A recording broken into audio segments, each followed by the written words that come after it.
West Virginia's governor is angry over a letter sent to federal agencies to try to determine if the state misused $29 million in COVID relief dollars. Eyewitness News senior reporter Bob Aaron has the allegations and reaction. Eric Tarr, the Senate Finance Committee chair, sent a letter Monday to federal agencies asking whether Governor Jim Justice misappropriated and misused more than $28 million in CARES Act funding on non-COVID related expenses. The money in question was spent and reimbursed for state corrections facilities, but it did not go back to them. Tarr questions the governor's use of the money, including $10 million of the funding provided to Marshall University to build a new baseball stadium.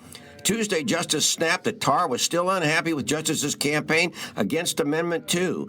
It became clear that if the compromise on the tax cut buried the hatchet, the handle is still sticking out. The objective really to cause more federal scrutiny and everything that basically makes us maybe not get our fair share or whatever. What's the objective?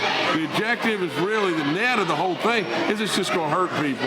And Senator Tarr needs to just grow up.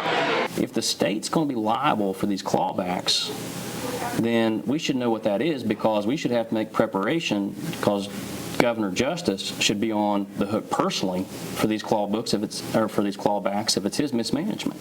How the money was handled raised some red flags. Corrections had $28 million in legitimate COVID expenses. CARES reimbursed them, but Corrections only ended up getting back $280,000 of that. The rest went to an account controlled by the governor. During Senate hearings in the last session, one lawmaker asked if this was money laundering. The governor says the way the money has been handled was fully vetted by the administration. Senator Tarr has got to crawl out of the fact that, on Amendment 2, he got his butt handed to him. Tarr believes Justice's use of the money is more liberal than federal rules may allow. In Charleston, Bob Aaron, Eyewitness News. And that $28 million in question was federal reimbursement for money spent by the West Virginia Division of Corrections and Rehabilitation, the agency that runs the jails and prisons in state.